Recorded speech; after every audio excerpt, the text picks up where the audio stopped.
Bill of exchange क्या है, जैसे नेम से ही पता है, बिल्स, क्या नाम हम कहते हैं बिल्स। जब आपको मैंने स्टार्टिंग में बेसिक टर्म्स बताया था, जब उसमें मैंने आपको दो चीज बताई थी, बिल्स रिसीवेबल एंड बेटा bills payable. Bills receivable and bills payable. What is the meaning of bills receivable and इसको हम शॉर्टकट में बोलते हैं BR और इसको बेटा बिल्स पेएबल। इन जो हमारा जो करंट टाइम है, जो मॉडर्न टाइम सेट है, तो हम बिजनेस को ओनली कैश में कैरी नहीं कर सकते, वी नीड क्रेडिट फैसिलिटी। और जब हम क्रेडिट में परचेज और सेल करते हैं तो there are two words, that is debtors and बेटा क्रेडिटर्स। आपको पता है डेटर्स एंड क्रेडिटर्स इन्वॉल्व हो जाते हैं।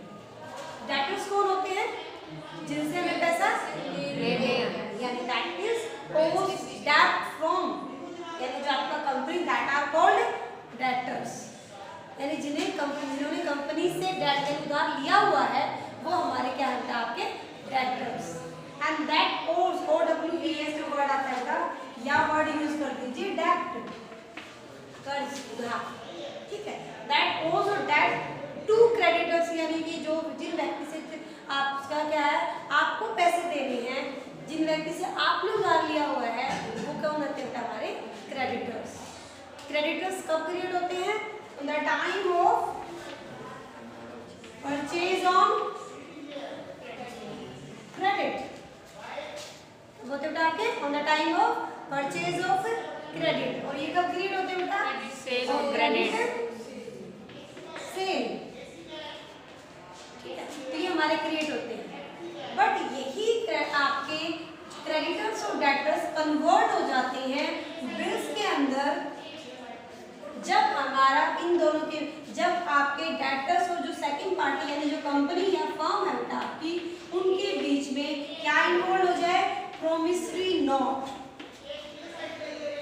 प्रोमिसरी नोट, प्रोमिसरी नोट क्या होता है, रिटर्न स्टेटमेंट जो दो पार्टी एक दूसरे के साथ मिलकर करती है। वो दो मतलब बहुत पार्टी कौन सी होती है बेटा, drawer and drawee, buyer and seller. जो दो पार्टीज हैं जिन्होंने उधार में बेटा क्या किए, ट्रांजेक्शन्स की हैं, उन पार्टीज के बीच में हमने एक क्या, प्रोमिसरी नोट, एक रिटर्न स्टेटमेंट जब एक्सचेंज करते हैं तो वही डेटर्स और क्रेडिटर हमारे किस में बदल जाएंगे बेटा, bills payable and bills receivable में। डेटर्स बदल जाएगा इसमें और क्रेडिटर बदल जाएगा इसमें, बिल्स पेएबल।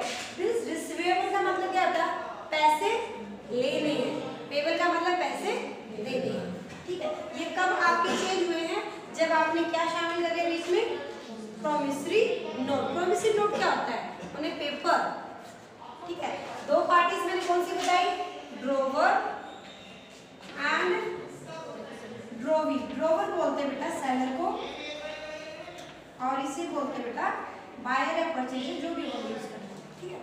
तो इन दोनों पार्टीज में से, क्योंकि मैं अच्छा मुझे पैसों की ज्यादा टेंशन किसको होगी, जिसको पैसे लेने हैं, तो ये बिल ड्रॉ करता है। बिल का मतलब है एक प्रोमिसरी नोट ड्रॉ करता है कि this amount you will pay the after 1 month 2 month, जितना आगे वाला एक्सेप्ट करता है कि आफ्टर 1 month आई विल पे दिस अमाउंट, ठीक है। इसका मतलब है दोनों के बीच में 1 month का एग्रीमेंट हो गया, स्टेटमेंट होगी, आफ्टर 1 month बायर क्या करेगा, पे द अमाउंट, और रिटर्न में दोनों ने पार्टी ने साइन कर लिया, एक ने ड्रॉ कर दिया। ड्रॉ का मतलब है मेरे को पैसे लेने थे तो मैंने उसे प्रोमिसरी नोट ड्रॉ कर लिया अच्छे से पूरा, ऊपर कंपनी का नाम, ड्रॉवी का नाम और एक स्टेटमेंट लिख दी, this and this amount you will pay after 1 2, जितना भी आप टाइम उसको असाइन कर रहे हैं, you will pay the amount. Buyer ने उसे एक्सेप्ट कर लिया, यस आई विल पे, और वो साइन करके उसको रिटर्न कर दिया। और अब ये जो आपका क्रेडिटेड डेटर्स आपकी ओरली नहीं है, these are include in a return statement, return agreement, जो जिसे एफिडेविट या कोई प्रोमिसरी नोट जो लीगल भी काम ले सकते हो, क्योंकि उस पे दोनों पार्टीज की क्या है, सिग्नेचर है, एक प्रॉमिस कर दिया गया, एक पार्टी ने प्रॉमिस किया आई विल पे द अमाउंट, एक पार्टी ने एक्सेप्ट किया है yes I will give 1 month, I will give 2 month 15 days, जो भी एक टाइम अमाउंट हो चुकी है, उसके बाद में आपको क्या करना पड़ेगा, ये this amount you have to pay because you accepted after 1 month I will pay. तो वो आप, क्योंकि बेटा बिजनेस के अंदर ओरली या without any promise it is not working smoothly. We need a particular time limit, we need a particular promise, how much time you need to pay this amount. तो उसको जब हम रिटर्न डॉक्यूमेंट में शामिल कर लेते हैं तो बेटा वही डेटर्स और क्रेडिटर हमारे किस में कन्वर्ट हो जाते हैं, bills receivable and bills payable. मैंने आपको बताया हुआ है डेटर्स हमारी क्या है, एसेट्स बेटा, because this is the amount ना व्हिच इज फर्म्स, यानी इसका जो अमाउंट जो फर्म का है। सेम ये बेटा क्रेडिट हमारे लिए क्या है, लायबिलिटी। सेम ये बिल्स रिसीवेबल क्या होंगे और बिल्स पेबल क्या होंगे बेटा, इज इट क्लियर। बिल एक टाइम पे एक ही ड्रॉ होता है बट दोनों पार्टीज के बीच में वो अलग अलग है। If I will pay the amount that it is bills payable for me. तो आप क्या करेंगे बेटा, एक्सेप्ट कर रहे हैं, आपको पैसा मिलेगा, you receive the amount, then I it is your and from your side that is bills receivable. यानी एक पार्टी की तरफ से क्या है, बिल्स रिसीवेबल, और दूसरी पार्टी की तरफ से क्या है, bills payable. Am I clear? ये तो था आपका रिटर्न का व्हाट इज द मीनिंग। यहाँ बिल ऑफ एक्सचेंज क्यों बोल रहे हैं, because we are exchanging the bills. Which type of bills, bills receivable and bills payable. ठीक है, यानी इसका चैप्टर का नाम बिल्स ऑफ एक्सचेंज क्यों है, because there are 2 or 3 parties which can exchange the bills। किस चीज के लिए, फॉर क्रेडिट ट्रांजेक्शन। बिल्स कब इन्वॉल्व होंगे, जब ट्रांजेक्शन किस में होगी, क्रेडिट में। If cash transaction there are no need of bills, क्योंकि पैसे दे दिए सामान ले लिया। आपके कब होते हैं बिल्स आपके क्रिएट बेटा, when you give credit transaction then bills are created. आपके कौन से बिल्स क्रिएट होंगे, bills payable and bills receivable. Is it clear. अब ये देखिए नेक्स्ट आपका, अब आपके पास नेक्स्ट टॉपिक है इस बिल्स एक्सचेंज में मैंने आपको बताया पार्टीज के बारे में। तो mainly how many parties are there, there are main 2 parties, that is drawer and second one drawing, drawer and drawing। और एक वर्ड आता है बेटा आपका पेइंग। पे नाम समझ आना, पे का मतलब ये नहीं पेमेंट करने वाला, टू whom टू पे अमाउंट, यानी जो जिसको अमाउंट पे करते हो। मेरी बात, बाय whom या फिर जिसे अमाउंट बेटा रिसीव जो अमाउंट करेगा या फिर जिसको आप पे करेंगे वो हमारा क्या होता है आपका पेइंग। अब ड्रोवर ड्रोवी 2 ही पार्टी है तो ड्रोवर और पेई एक ही व्यक्ति होगा, ओनली 1 पर्सन होता है ना। एंड आपका drawer draw the bill, drawee accept the bill, then only 2 parties। उसको आप ड्रोवर भी बोल सकते हो और पे भी। जिसको अमाउंट मिलेगा दैट पर्सन आर कॉल्ड पे। Is it clear. अब पे थर्ड पार्टी कब हो सकता है, जब ये ड्रोवर बिल्स को आगे इंडोर्स कर दे। इंडोर्स का मीन्स है बेटा ट्रांसफर। ये जो बिल्स होते हैं, बिल्स एक्सप्लेन करता है, ये नेगोशिएबल इंस्ट्रूमेंट्स होते हैं। नेगोशिएबल इंस्ट्रूमेंट का मतलब है ट्रांसफरेबल। फॉर एग्जाम्पल, मुझे हर्ष और मेरे बीच में एक बिल ऑफ एक्सचेंज हुआ है, मुझे पैसे लेने हैं हर्ष को देने हैं, लेकिन मुझे तमन्ना को लेने थे आगे। तो मैंने क्या किया, इसने मुझे बिल एक्सचेंज में 1 महीने का प्रॉमिसरी नोट साइन करके दिया, मैंने वही प्रॉमिस नोट तमन्ना को दे दिया, क्योंकि इसको भी मेरे से लेने थे, इसको भी चाहिए रिटर्न में स्टेटमेंट। तो इसको आपको श्योर करने के लिए कि you take your amount after 1 month, आप ले लेना, मेरे को 1 month के बाद यहाँ से मिलने, मैं आपको दे दूंगी। तो अब इसमें कितनी पार्टीज इन्वॉल्व हो गई, देयर आर 3 parties ना क्या, नाउ देयर आर 3 parties। एक आपका ड्रोवर ड्रोवी, अब पे ड्रोवर नहीं है, अब पे ड्रोवर नहीं है, क्योंकि अमाउंट मुझे नहीं मिलेगा, वो अमाउंट किसके पास जाएगा, तमन्ना के पास। तमन्ना थर्ड पार्टी है, तो अब तमन्ना आप यानी थर्ड पार्टी अब अलग हो गई, ये फर्स्ट थी, ये सेकंड थी और ये थर्ड। जब वो बिल ड्रोवर के पास कैप्ट नहीं होता, अटेन नहीं होता, then third party will involve and that third party is called payee. और एक और वर्ड यूज होता है इंडोर्स का मतलब है ट्रांसफर, इंडोर्सी, ट्रांसफरी, जिसको आपने बिल आगे ट्रांसफर किया है, जिसको आपने बिल आगे इंडोर्स किया है बेटा, that party is called endorsee, transferee, या फिर क्या कह सकते हैं payee. Is it clear? Withdrawer ma'am जो जिसको पैसे देने हैं, जिसने सेल की थी, जिसको पैसे मिलने थे, जिससे पैसे देने हैं। अब मुझे पैसे मिलने थे, मेरे को भी आगे किसी और व्यक्ति को देने थे बेटा। अगर मैं ये बिल किसी और को इंडोर्स कर दूं, ये बिल मैं किसी और को ट्रांसफर कर दूं, तो फिर एक और पार्टी इन्वॉल्व हो जाएगी, दैट इज कॉल्ड बेटा पेई और इंडोर्सी। किसी कुछ भी हो सकता है। समझ में आ गया? पार्टीज के बारे में, पार्टीज कौन कौन सी होती है? ये 3 पार्टीज होती हैं। जैसे मैंने आपको तमन्ना का एग्जांपल दिया है, सेम वैसे ही बेटा एक और एग्जांपल हो सकता है, वो है बैंक का। बैंक भी पेई हो सकता है। बैंक पेई कैसे होगा? ये आपकी, मैंने कहा कि एक क्वालिटी, एक कैरेक्टरिस्टिक क्या बताइए बिल्स की, ये बिल क्या है बेटा? नेगोशिएबल वर्ड यूज करते हैं, ट्रांसफरेबल। दूसरा वर्ड है बेटा, इसको हम लोग डिस्काउंटेड भी होते हैं। डिस्काउंटिंग का मतलब होता है बेटा बैंक इन बिल्स पे पैसे दे देता है। इसने मुझे पैसे बिल साइन करके दे दिया कि 1 महीने बाद ये मुझे पैसे देना, but I need amount after 2 days. मुझे 2 दिन की बाद ही पैसों की जरूरत पड़ गई। अब मैंने इसको एक्सेप्ट किया है, आई एक्सेप्टेड द बिल ना, कि मैंने आपको 1 महीने का टाइम दिया। अब मैं इसे 1 महीने से पहले तो नहीं मांग सकती, क्योंकि दोनों के बीच में क्या हो चुका है, एग्रीमेंट हो चुका है। लेकिन I need the amount on that spot, या मुझे then there are a facility in bills of exchange. मैं उस बिल्स को बैंक में जमा करवा के बैंक से पैसे ले सकती हूँ। मैंने वही बिल क्या किया, बैंक को दे दिया और बैंक से पैसे ले लिए। आपको क्या लगता है bank as it is amount मुझे दे देगा? ठीक है, कुछ ना कुछ क्या देगा बेटा, वो कम देगा। अगर मैंने बैंक को 5000 का एक बिल दिया है, तो मुझे वो 5 नहीं देगा, कुछ ना कुछ 50 रुपये अपनी कमीशन, जिसे क्या वर्ड यूज कर देते होता, उस वर्ड को यूज करते हैं डिस्काउंटिंग चार्ज। उस वर्ड को क्या बोलेंगे? Discounting charge.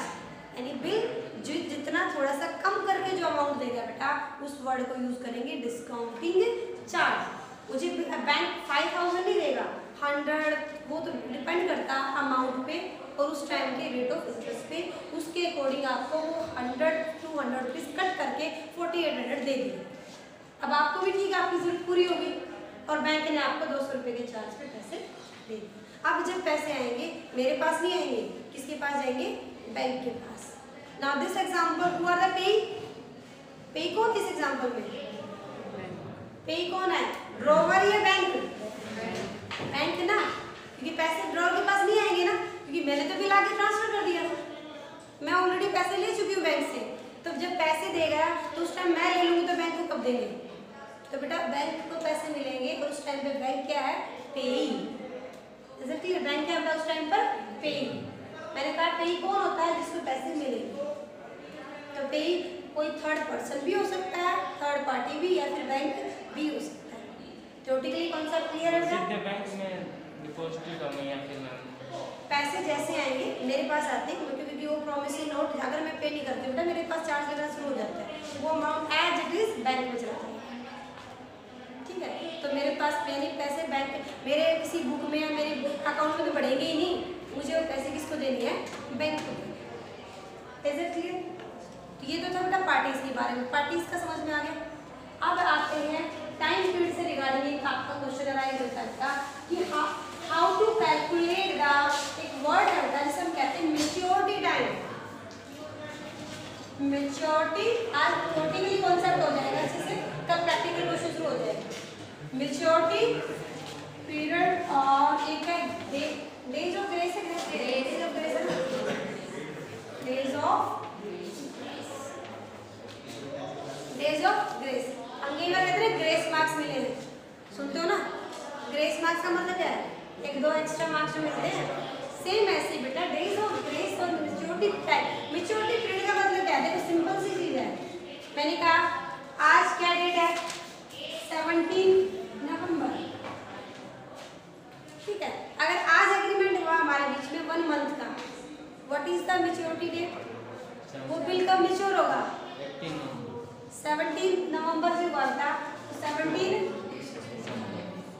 दिसंबर ना, 17 दिसंबर। बट नेगोशिएबल इंस्ट्रूमेंट एक्ट है जो 1885 में बन गया था, उसको रिवाइज भी किया गया है 2-3 बार। तो उस एक्ट के अकॉर्डिंग अगर कोई बिल्स आप एक्सचेंज करते हो तो मेच्योरिटी पीरियड के साथ में आपको क्या दिया जाता है, दैट दे आपको दी जाती है सम 3 डेज का ग्रेस टाइम। जैसे आपको पता है ना, कोर्ट अगर कोई नोटिस देता है तो उसके ऊपर आपकी कुछ डेज ऑफ ग्रेस मिलती है, 3 दिन तक का जवाब दे सकते। सेम ऐसे ही बेटा मेच्योरिटी डेट में ये 3 दिन जो एक्स्ट्रा ऐड होंगे, 3 दिन जो एक्स्ट्रा ऐड होंगे उसको हम क्या बोलते हैं बेटा, days of grace. That extra time which is give on maturity period is called days of grace. Is it clear or not? How many days? 3 days। कितने मिलते हैं अकॉर्डिंग टू एक्ट? 3 days। तो इस जो मैंने बिल ड्रॉ किया हमारे page पे 1 मंथ का, तो वो बेटा उसकी जो मेच्योरिटी डेट है वो 17 दिसंबर नहीं है, वो कहलाएगी बेटा आपकी 20 दिसंबर। This is called maturity time. Am I clear or not? क्या टाइम है बेटा? 20 दिसंबर। ठीक है, 20 दिसंबर को हमारी मेच्योरिटी टाइम है। अब रहता है बेटा एक नोट करने की चीज हॉलीडेज के बारे में। इसके बारे में, हॉलीडेज के बारे में। हॉलीडेज हम जो इस एग्रीमेंट में शामिल करते हैं तो there are 2 type of holiday, एक प्लान, एक इमरजेंसी। लाइक 26 जनवरी, 15 अगस्त, ठीक है, Diwali, Holi. We know everyone know that ये जो डे है बेटा, दीज आर द क्या बेटा, हॉलीडेज, यानी कि हमारे कौन से डेज हैं? हॉलीडेज हैं। यहाँ पर ऑफ रहेगा। ऑलरेडी जब हमने बिल नोट किया था, बिल ड्रॉ किया था, तो दोनों पार्टीज को पता था कि जिस दिन मेच्योरिटी टाइम पड़ रहा है उस दिन हॉलीडे है, ये टाइम लिखा गया। तो प्लान हॉलीडे है, उसमें तो क्या होगा बेटा, प्लान हॉलीडे के अंदर, प्लान का मतलब ऑलरेडी नोन हॉलीडे, उसके अंदर तो बेटा जो मेच्योरिटी टाइम है वो 1 दिन अर्लियर हो जाएगा। अगर जैसे 20 दिसंबर को छुट्टी का दिन होता तो बेटा मेच्योरिटी टाइम होता 19 दिसंबर।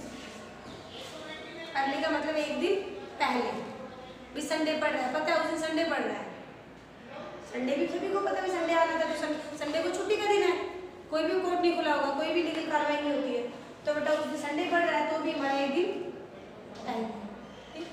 अगर मान लो इमरजेंसी हॉलीडे होती है, जैसा अचानक हमें पता चला कल कोरोना किसी वजह से किसी की डेथ हो गई, उस दिन हमारे जिस दिन मेच्योरिटी टाइम होना था उस दिन कोई इमरजेंसी हॉलीडे आ रहा, उस दिन कोई भी लीगल कार्रवाई नहीं होगी, तो बेटा इमरजेंसी के टाइम पर 1 दिन हम क्या करते हैं, डिले करते हैं।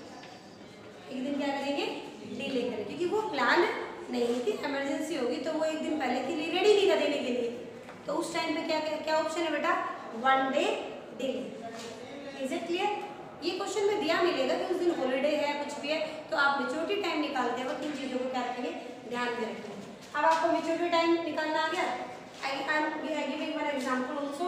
अगर मान लीजिए टाइम दे बेटा 4, आपने जनवरी को एक बिल ड्रॉ किया है, 1 बाय 1 स्टूडेंट बताएगा कोई भी, हमेशा 4 जनवरी को बिल ड्रॉ किया है 2 मंथ के लिए। What is the maturity time 2 month के लिए? 4 मार्च, 4 Feb, 4 मार्च, कंफर्म?